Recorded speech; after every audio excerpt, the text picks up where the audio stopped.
Talk show মানে হচ্ছে রাজনৈতিক দলের অ্যাসাসিনেশন না।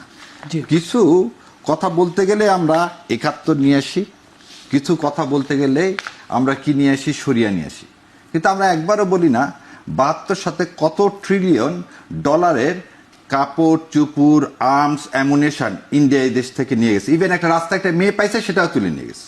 আমরা এই কথা বলি না ৭৩ সালের ২১শে ফেব্রুয়ারি আমাদের কত মা বোন কি হয়েছে, রেপ্ট হয়েছে।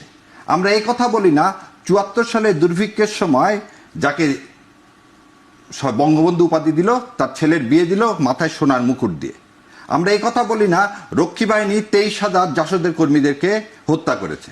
আমরা এই কথা বলি না বঙ্গবন্ধু যাকে সম্মান করতেছেন সে সংসদে দাঁড়ায় বলছে কখন সিরাজ শিকদার। এই কথাগুলো বলেনি ভাই। এই কথাগুলো থেকে কি মনে হয় যে আপনি ৭১ যখন বলবেন, ৭১-এ আপনাকে বলি আওয়ামী লীগের তো একজন এমপি ওই নুরুল আমিনের মন্ত্রিসভায় যোগ দিয়েছিল, ২৬ জন এমপি অবিভক্ত পাকিস্তানের কি পক্ষে ছিলেন।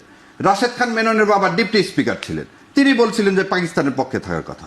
আজকে শাহাদিস থেকে শুরু করে সবার কথা হচ্ছে যে আমরা এখানে এসেছি কি জন্য, একটা নতুন সূর্যোদয়ের জন্য।